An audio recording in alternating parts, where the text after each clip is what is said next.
GTR Equality Impact Assessment. Section 1. Initiative Details. Title: GTR Ticket Office Project, version 1.3. Section 2. Impact. Is there a potential negative impact? Disability.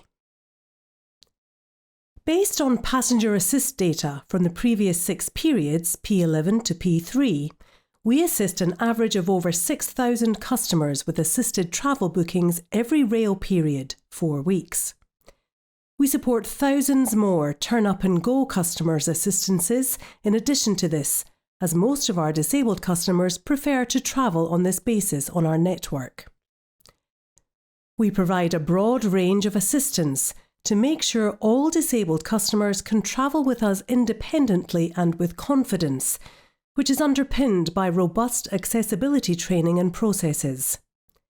We also offer a range of support tools and continually seek to grow and increase these to better support all disabilities, visible and non-visible. Our network is one of the busiest in the country, and we manage 239 stations, as well as running services through non-GTR managed stations. We have a range of assistance mechanisms to support assistance provision on our different operating models across our network, such as station staff, onboard supervisors, and mobile assistance teams. The proposals impact the majority of our stations, with 192 separate station-level Equality Impact Assessments, EIA, having been carried out to support this. These assessments will remain live documents while reform works are ongoing, as will this overall GTR-level EIA. The proposed changes could have an impact on some of our assistance processes and operations, which we will carefully consider in order to take appropriate mitigating action as necessary in order to support disabled customers during any transition period. Noting, however, that GTR already has established processes in place to support accessibility when ticket offices are already closed, as is, for example, often the case in the evening at many locations.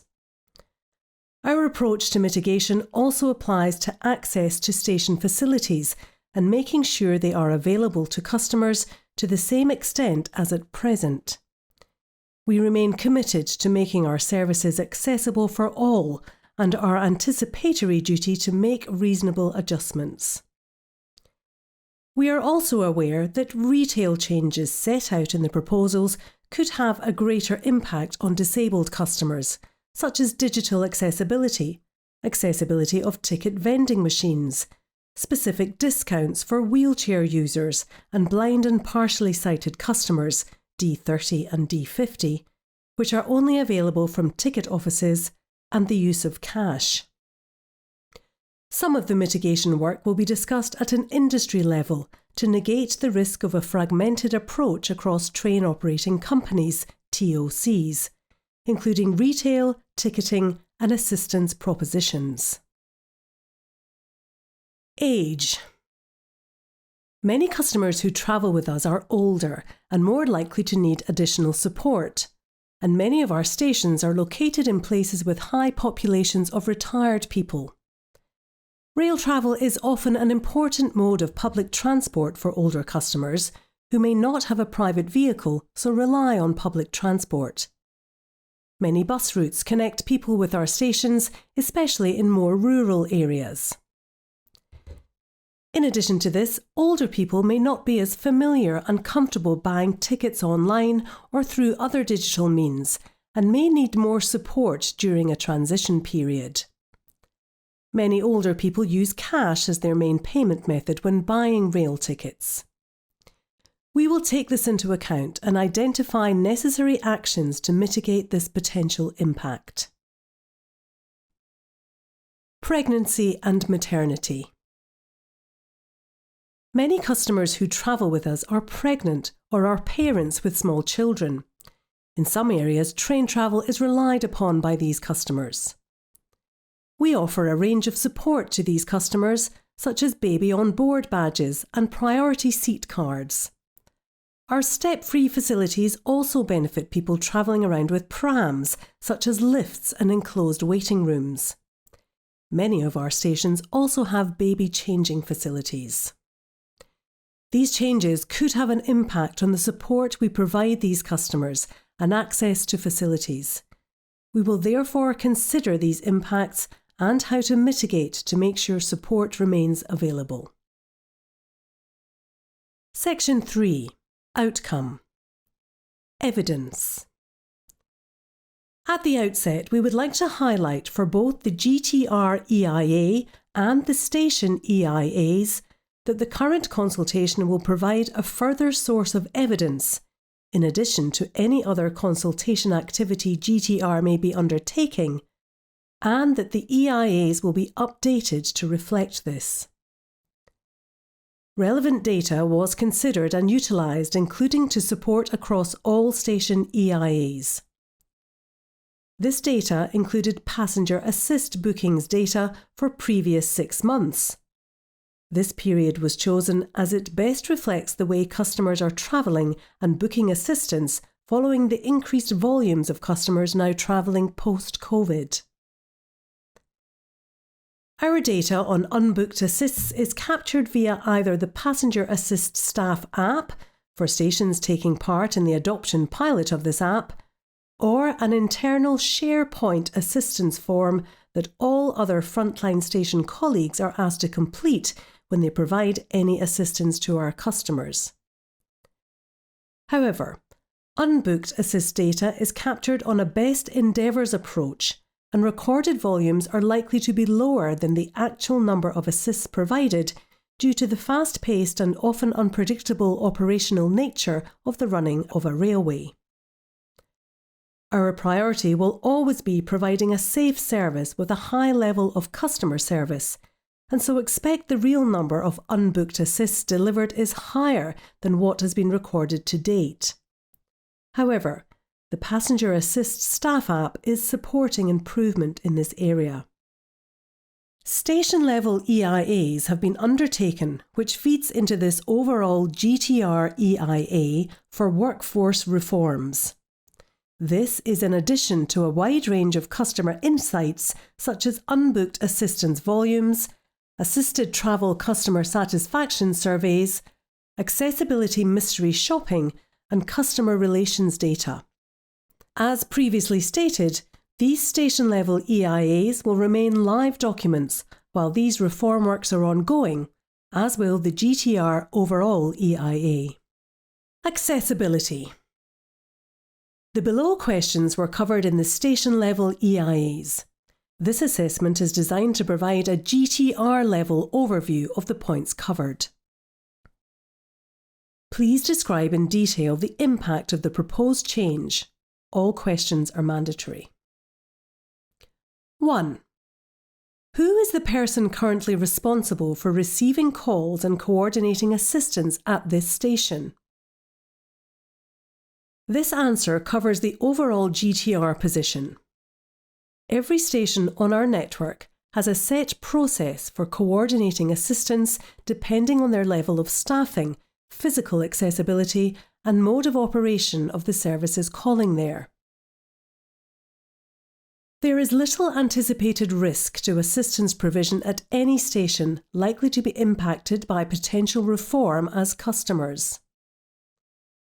Under the proposals, no station that is currently staffed will become unstaffed, and so there will be no change to customers' ability to contact a member of staff at a station during staffed hours, whether they are travelling on a booked or unbooked basis. We will still assist customers in line with current processes across our network, whether this is provided by station staff, on-board staff, or established mobile assistance teams, and already have effective procedures in place for providing assistance either outside of staffed hours or at unstaffed locations. We will consider feedback from customers and take mitigations to make sure any risk to how we provide assistance is mitigated.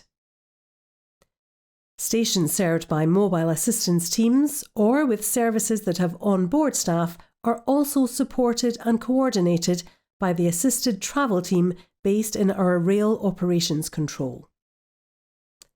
2. How are assistance bookings currently managed and logged at this station? This answer covers the overall GTR position. No negative impacts are anticipated in the management or logging of assistance at stations affected by workforce reform. We have adopted the Passenger Assist Staff app to coordinate and have clear visibility of all booked assistance requests. We have also briefed our colleagues to use this app to record turn-up and go assistance, so this tool will become a regular part of the assistance process at our stations.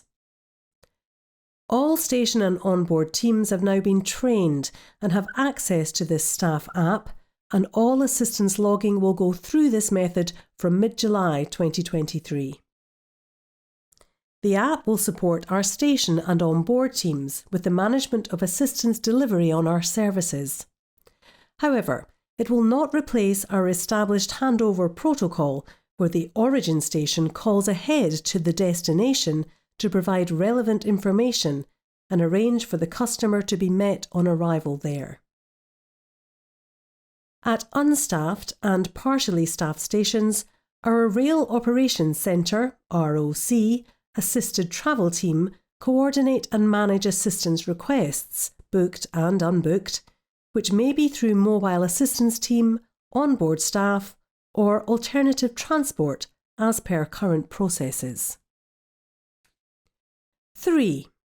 How do customers currently request TUAG assistance at this station, e.g. via staff, help point? What measures could be put in place to ensure that passengers who have not booked assistance in advance can still receive it in a safe manner? This answer covers the overall GTR position. A large number of our customers travel on an unbooked basis, and this is something we want to encourage and are dedicated to supporting. Customers have several options for requesting turn-up and go assistance at our stations, including speaking with station staff to arrange assistance for their chosen train, via a station help point using the Assistance Emergency button, and via a free phone number to ROC Assisted Travel Team based in our control centre, text phone option also available. These options mean that customers are always able to speak to a member of staff at all times trains are running.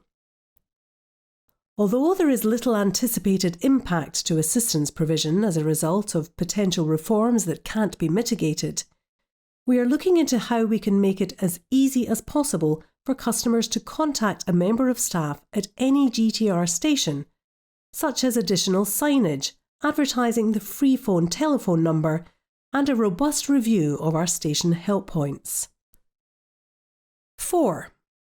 Are station help points located in accessible locations with clear signage located nearby? This answer covers the overall GTR position. Station-level EIAs have covered this on an individual station level. We also have station maps indicating help point locations at all stations that have them.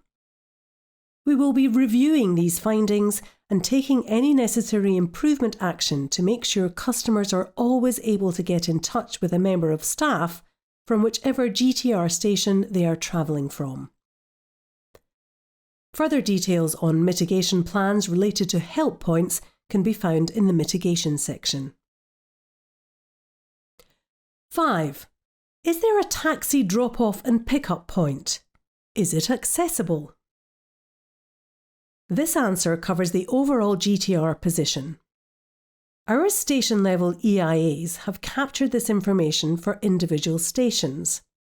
However, we do not anticipate the changes being made under potential reforms will have an impact on this. 6. Does this station have any blue badge parking? This answer covers the overall GTR position. Our station-level EIAs have captured this information for individual stations. However, We do not anticipate changes being made under potential reform will have an impact on this. We are mindful that not all customers who need support in relation to parking may be a blue badge holder. For instance, older customers who may prefer to arrange and pay for their parking at the station. Customers can also pay for parking via our ticket machines at some stations and may need staff help with this.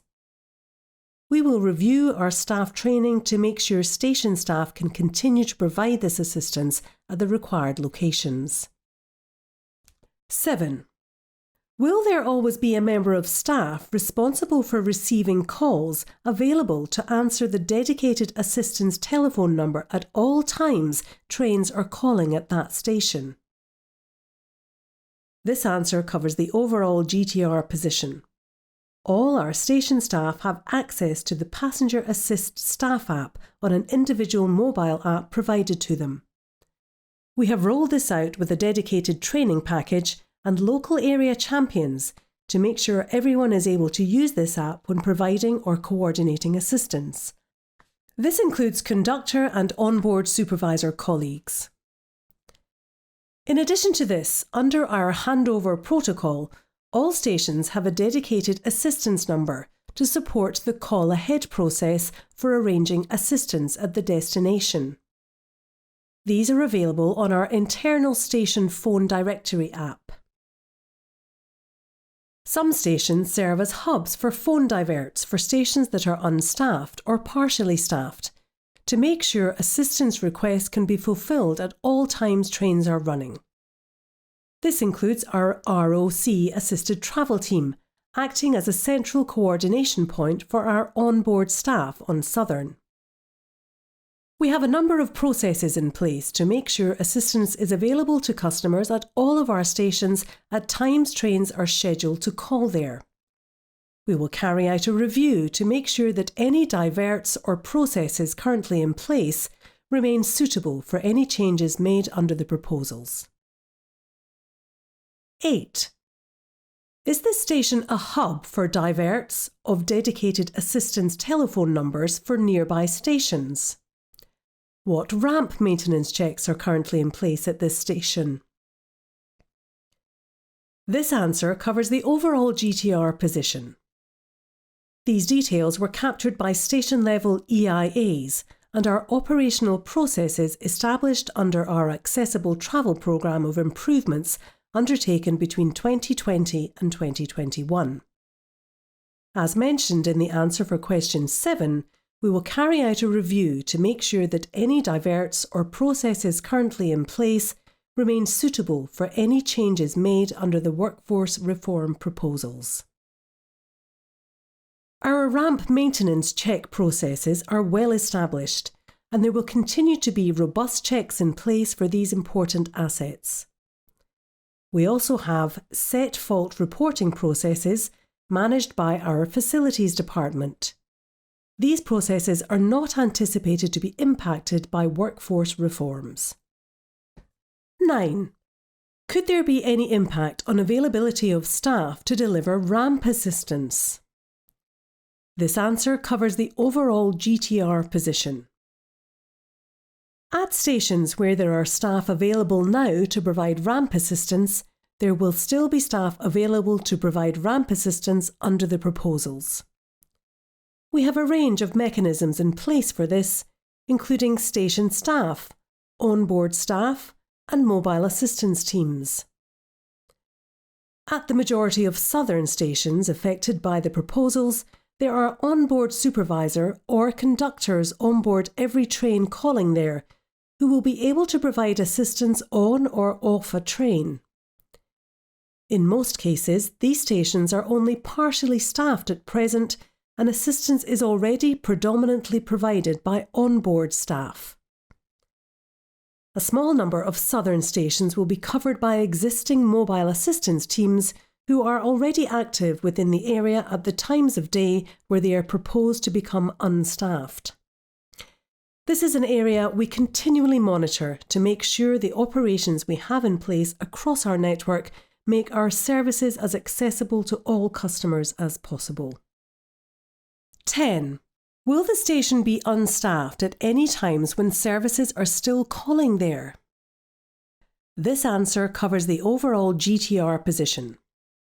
We have a mixture of staffing models and station opening hours across our network. The majority of stations covered by the proposals will remain staffed for the same hours as they currently are, but by multi-skilled staff. However, there are some stations within the proposal that have a reduction in station staffing hours. The reduction in staffing hours is small in most cases, and only a small proportion of stations included within the proposals are affected and have existing support mechanisms in place to cover the hours these stations would become unstaffed. For instance, the affected stations on our southern coastway routes have a member of onboard staff on every train calling there who is able to provide assistance and sell tickets. As is the case now, there is always a way for customers to contact a member of staff when stations are unstaffed, such as through a station help point or our free phone number. Part of our station-level EIAs has been to review what, if any, improvements might be needed to make sure that all customers have this information should they need it. This would be an improvement on our current offering and would help mitigate the proposed reduction in station staffing at the affected stations. 11.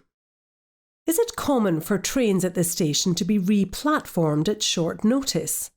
If yes, please describe action taken to support disabled customers in this situation. This answer covers the overall GTR position. Station-level EIAs have assessed this at an individual level. At locations subject to short-notice re-platformed services, plans are already in place at a local level to make sure all customers are informed and supported. We do not anticipate any impact on this area from the proposals. However, it is something we monitor from a range of insights and can take improvement action if a particular location at risk becomes apparent. 12. Where is the current designated assistance meeting point for this station? This answer covers the overall GTR position. At the majority of staffed stations, the ticket office is the designated meeting point for customers who need assistance. Our station-level EIAs have been reviewing this on a local level to help us collate this information. We understand how important meeting points are as a consistent static point for customers to seek assistance, and will be reviewing their locations as part of the proposals to establish a new policy for our station meeting points. This will also give us the opportunity to make sure they are in the best place for customers who need assistance, i.e. easy to find and in an accessible location, and work with industry partners on a consistent approach across the country. 13. What is the current process at this station for contacting customers with assistance bookings if the booking is affected by disruption and making alternative arrangements? This answer covers the overall GTR position. Currently, the approach taken at stations to support customers during disruption vary, although are underpinned by core processes and support tools, including alternative route maps, ticket acceptance, and alternative accessible transport. These proposals present an opportunity to refresh and rebrief our core processes to make sure our customer-facing colleagues can provide the best support possible to all customers during these times. They will be more visible and will also receive specialist training to make sure they have the skills needed to advise customers during times of disruption. Our ROC-assisted travel team also play an important role in supporting customers travelling on our southern conductor and onboard supervisor routes, as well as a key point of contact for disabled customers during their journey. 14. What are the current processes for checking and reporting faults with 1. Station lifts, 2. Station toilet facilities, 3. Help points, 4. CIS/PA systems. This answer covers the overall GTR position.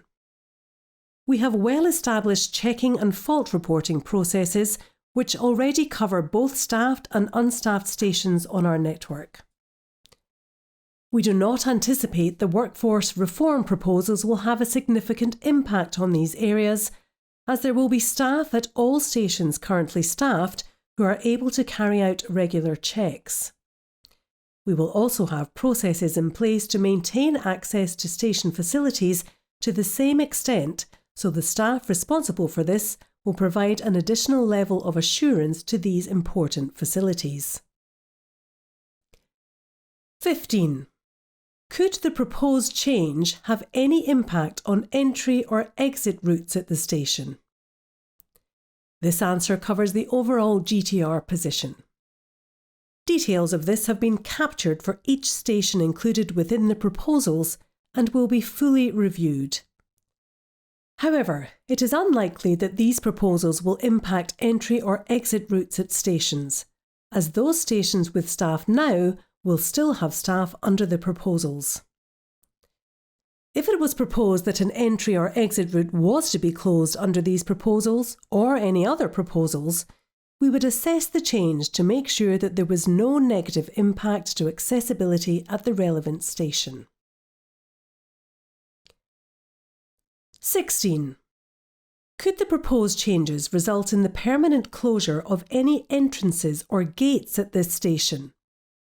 Could this lead to a reduction in accessibility for disabled passengers to any platform or facility at that station? This answer covers the overall GTR position. This information has been captured at a local level and will be reviewed. However, it is not anticipated that there will be any permanent closures of any entrances or gates at stations under the proposals. We are committed to making our stations as accessible as possible for all customers. To mitigate the impact the proposals could have on the availability of station facilities, such as accessible toilets, we will identify an appropriate member of staff who will be responsible for making these facilities available to customers to the same extent as they are under the current station staffing hours. This could be another member of station staff, mobile assistance team staff, or other member of staff as appropriate for this station. 17. What impact could the proposed changes have on the station emergency and evacuation plans? Could this impact how disabled customers are supported in these situations? This answer covers the overall GTR position. Details have been captured for individual stations through the local station-level EIAs and will be reviewed. However, there is no anticipated impact from the workforce reform proposals on this area at stations not subject to reduced staffing hours, as existing plans already take accessibility into account. Our current plans take into account supporting all customers, and stations that are staffed now will remain staffed under these changes. If any changes are required, it is expected that these would be minor and due to safety reasons that are in the best interests of our customers. At stations that have proposed reduced station staffing hours, we recommend a review is undertaken in conjunction with relevant safety representatives to understand the impact and update the plans with any required changes. 18. Could the proposed change have any other impact on 1. Physical accessibility or step-free access at this station? 2. How assistance is provided on a booked or turn-up-and-go basis? 3. On disabled people compared to non-disabled people? This answer covers the overall GTR position. These proposals will not change the step-free categorisation of any of our stations. We are committed to making our network as physically accessible as possible, and work closely with Network Rail and the Department for Transport on Access for All schemes. We are fortunate enough to have stations that have benefited from this scheme and have improved step-free access as a result. We have many more similar schemes to add new lifts at more of our stations, as well as supporting initiatives that provide other physical accessibility improvements, such as accessible toilets. Our commitment to improving physical accessibility will not be impacted by the workforce reform proposals. Many existing ticket offices are inaccessible, and the new proposed model of more visible ticketing assistance will help break down barriers to inclusive travel and mean more customers are able to receive individualised support. We have well-established processes in place that make sure our services are accessible to disabled customers. Although the proposals may mean a change in the way some of our stations coordinate assistance, customers should not be impacted and will still be able to receive assistance in the same way at their station, whether they are travelling on a booked or turn-up-and-go basis. The majority of our customers travel with us on a turn-up-and-go basis, and our colleagues receive accessibility training and ongoing briefings to make sure everyone is supported on their journeys. While we note that there may be an impact on some disabled people, or others with protected characteristics as a result of these changes, we are confident that we will be able to take appropriate mitigating action and make reasonable adjustments as required. There may be some customers that require additional support with the transition from the current model to the model proposed, and this will be more readily available from more visible staff who have had training to give them the skills they need to support all customers. We have long-standing processes in place to support accessibility and are always looking for new ways to improve the service we offer disabled customers. Our support tools are available to customers to give them more confidence on their journey, but are supplementary to the vital role our frontline people play in making our services accessible and inclusive to all. Under the proposals, there will be staff at all stations that currently have staff, and we will continue to provide assistance at all of our stations. One area we will be focusing on is refreshing our approach to station meeting points. We recognise how important designated and well-marked meeting points are for many customers who need assistance, and will discuss next steps at a GTR and industry level to provide clear guidance on this to customers and avoid a fragmented approach. The ability to purchase the appropriate ticket is also a major consideration, and we will continue to meet the obligations set out within our Accessible Travel Policy, ATP. Our ticket vending machines sell most types of tickets and can apply railcard discounts such as the disabled person's railcard. There will also be staff readily available to provide ticketing assistance at stations that currently have staffed ticket offices. Our onboard teams will also be able to sell customer tickets if they are unable to buy one before travelling. And disabled customers can also purchase a ticket at the destination if necessary without penalty, in line with our ATP. With the introduction of hub stations and the proposal that customers may have to travel there to purchase a ticket not available digitally or on a ticket machine, we are mindful of the impact this could have on disabled customers. This is why we are working at an industry level to find a solution for the D30 and D50 discounts that are only currently available at ticket offices. For other ticket types only available at hub stations, any customer who has to travel to a hub for this reason will never have to pay more for their ticket than would have been the case before the proposals, and there will be a policy to reimburse any additional cost incurred.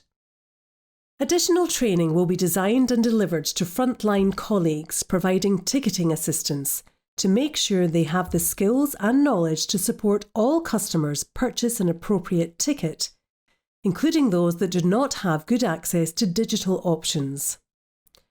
Customers will still be able to pay for tickets using cash at all but 3 stations, and we are looking at mitigations in respect of those stations. However, we understand that the changes proposed represent a significant shift to a more digital and modern approach at our stations, and we will need to offer more support to some customers as a result, such as older customers who may not be as familiar or comfortable buying tickets online or through other digital methods. Our next steps will take this into consideration, for instance with additional staff training and customer information taking into account best practice and feedback following the consultation. We are also mindful of concerns over the availability and accessibility of our ticket machines. All of our current ticket machines comply with the Department for Transport's Code of Practice in relation to accessible features. We also have processes in place for maintenance and staff training. Closure of ticket offices could have an impact on hearing induction loop facilities, although the real-life lived experience of these systems has varied across our network. As part of mitigation work, we will be consulting with organisations representing customers with lived experience to find a solution to this change. We are also mindful of access to customer facilities remaining available at stations to the same extent as they are before the proposed changes are implemented, such as accessible toilets and baby changing rooms. This will be considered for each location in line with our station-level EIAs and wider review work at GTR and industry levels.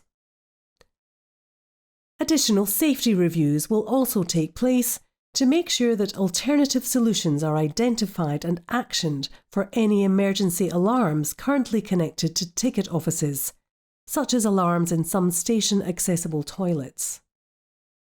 The safety and well-being of our colleagues and customers is a priority for us, and we want to provide assurances that we will take any mitigating action needed to ensure the safety of customers travelling on our network.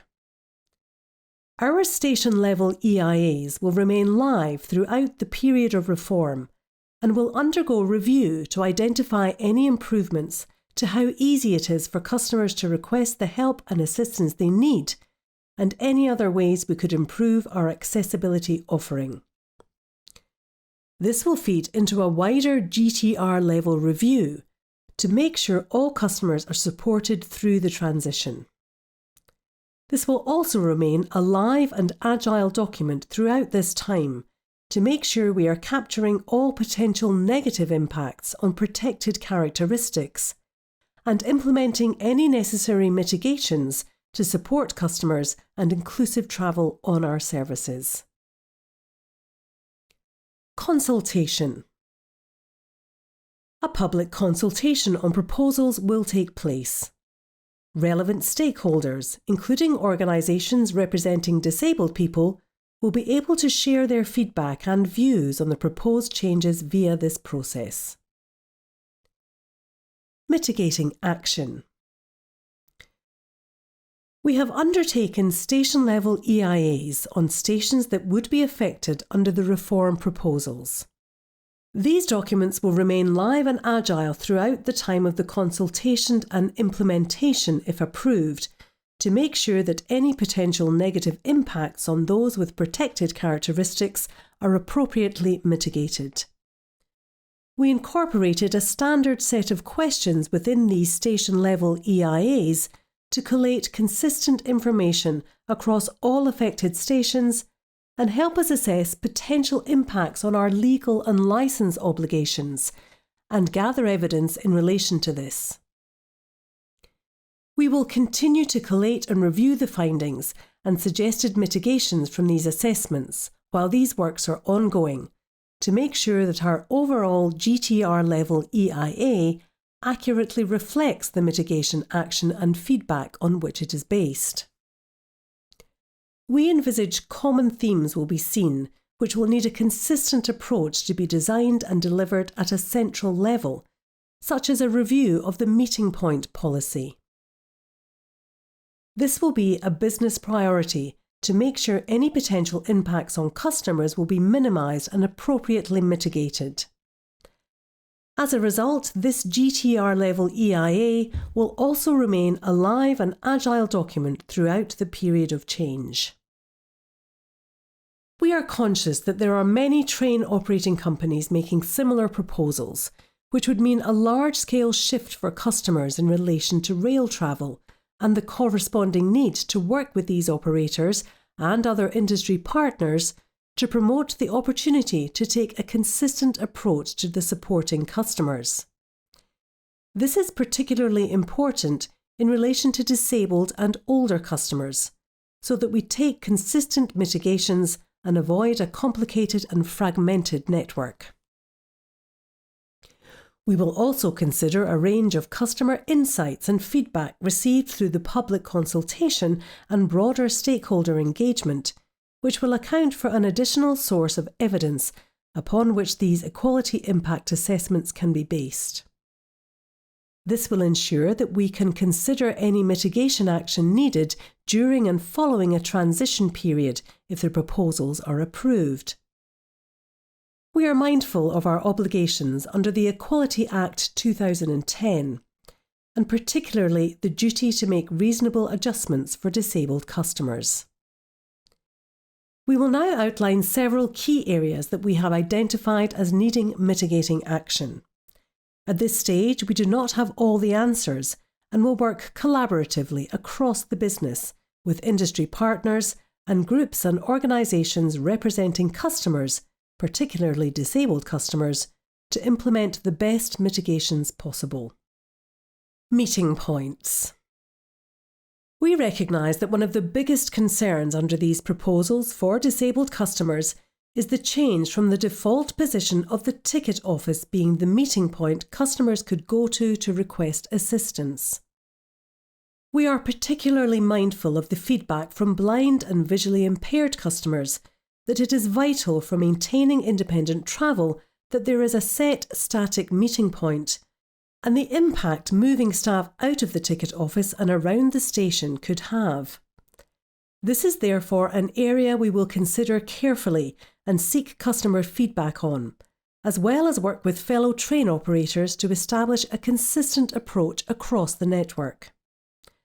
Whilst the best solution is still to be discussed and finalised, our key objective is to make sure that any customer who needs assistance to travel can quickly and easily find a member of staff in a set static location that is accessible for all. Many of our current ticket office locations do not have step-free access, and so a benefit of the proposals should be that staff will be more visible and available to customers who need them. We will work to make sure the mitigation action supports this and the delivery of assistance to older and disabled customers. D30 and D50 discounts.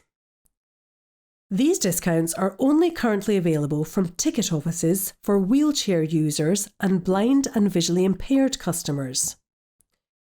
Removal of ticket offices would clearly have an impact on the disabled customers who are entitled to these discounts, and we are clear that there is a need for mitigation in this area. The next steps for these discounts are being discussed at an industry level, such as the future possible digitalisation of these discounts. But we will consider GTR level mitigating action should there be a delay in an industry solution for these discounts during implementation if the proposals are approved. In this circumstance, we would continue to comply with the commitment set out in our Accessible Travel Policy, ATP, that if disabled customers are unable to purchase a ticket at a station before they travel due to our facilities being unavailable, they can buy a ticket without penalty at their destination or from onboard staff where available. We would make sure our approach supported this and that all customer-facing staff were adequately briefed around this commitment to support its application. TVM availability and accessibility. All GTR TVMs meet the standards within the DFT Code of Practice and cover different aspects of design standards at stations. Page 131 of this standard covers TVMs, and there are also minimum height requirements for wheelchair access. GTR have a fleet of TVMs that are card only. However, in each station, these are mixed with cash and card TVMs at the same station. Only 3 stations do not have TVMs that accept cash. The following is further information on our TVMs and mitigation activity. Should customers need assistance in using a TVM, this will be available within the proposed model to move staff out of the ticket office and situated on the concourse. The role of the station teams will continue to include maintenance of the TVMs to mitigate against them going out of service, plus fault reporting for any issues that they are not able to fix through established fingertip maintenance processes. GTR will also continue to monitor TVM availability remotely and investigate any issues as per current procedures. GTR will continue to monitor faults reported by stations teams to ensure action by suppliers is timely and in line with contractual SLAs. GTR is investigating SLAs and new contractual opportunities to mitigate against stations having no TVMs in service, partially or fully functional. As part of our gathering information for our station-level EIAs, we have been able to assess the numbers and locations of TVMs across affected stations. As a result, further reviews can be carried out on this data to ascertain if these stations have suitable ticketing facilities for all customers. Where any risks are identified, we will be able to implement bespoke location-specific mitigations. This will remain a critical live element for our station-level EIAs to consider. On conductor and onboard supervisor routes on our southern network, a further mitigation will be the option to purchase a ticket during their journey from these members of staff. Station hubs. An element of the proposals is for station hubs with ticket office facilities to be opened on request in selected stations, as outlined in the consultation documents, which customers could travel to if the ticket type they wanted was only available from a ticket office. GTR retail information states that this only applies to 3% of ticket types, and customers who had to travel to these stations would be reimbursed at the station hubs to make sure the journey did not cost them any additional amount. As set out above in relation to D30 and D50 discounts, we are mindful of our ATP commitment that if disabled customers are unable to purchase a ticket at a station before they travel due to our facilities being unavailable, they can buy a ticket without penalty at their destination or from onboard staff where available, and would not make any decisions that conflicted with this. We would therefore identify mitigation at a GTR level to make sure we satisfied our ATP commitment. This is also likely to be an issue affecting other train operators making similar proposals, so we will encourage an industry-wide discussion so that a consistent approach was adopted. However, the finalised industry decision on the D30 and D50 discounts should mitigate much of the impact on disabled customers. Station help points. Station help points already play an important role in supporting customers travelling on our network who need to contact a member of staff. They have been designed with accessible features such as large buttons and hearing induction loops. We have endeavoured to place these at suitable heights and in accessible locations, but are aware that further optimization of individual locations is possible. We have a range of sources of information that we can use to review these locations, such as the station-level EIA, and information gathered as part of these assessments and station maps, including usefulness of signage.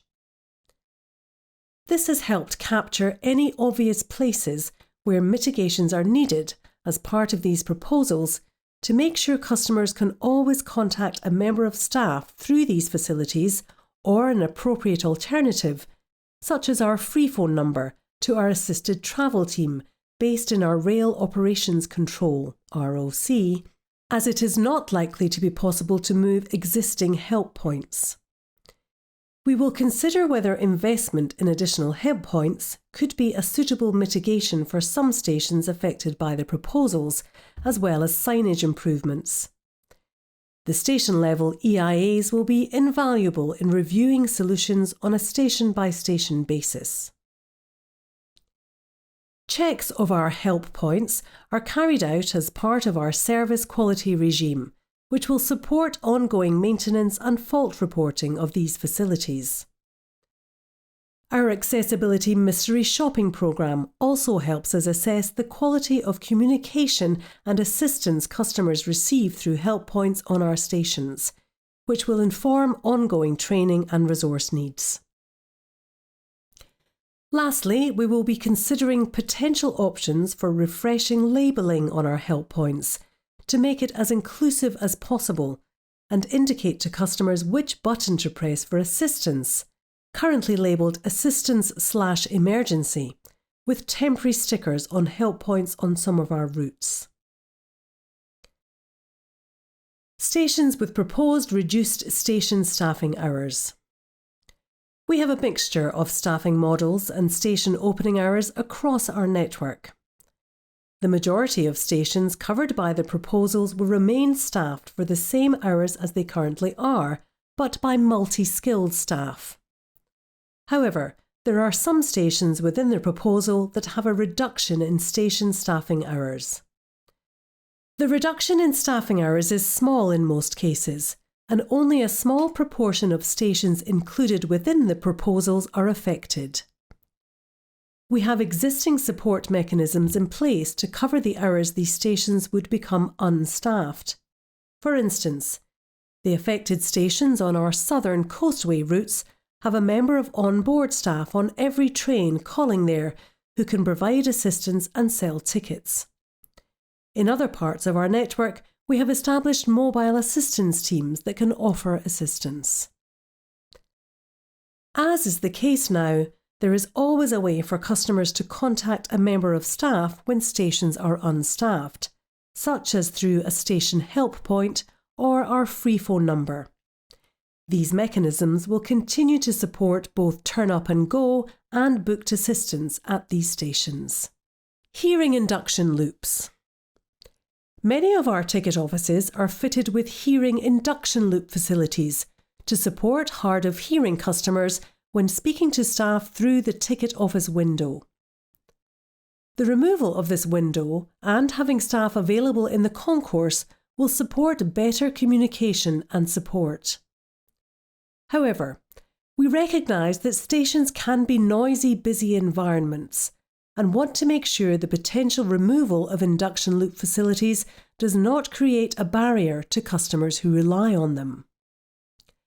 We will actively seek feedback from customers with lived experience and groups representing people who are hard of hearing to find and implement suitable mitigations, which could include new innovations.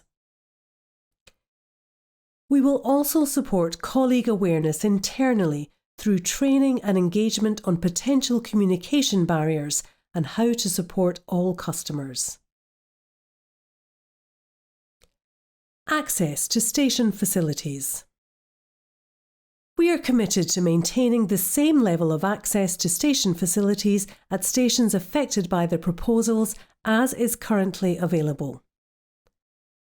To mitigate the impact the proposals could have on the availability of station facilities, such as accessible toilets, we will identify an appropriate member of staff who will be responsible for making these facilities available to customers to the same extent as they are under the current station staffing hours.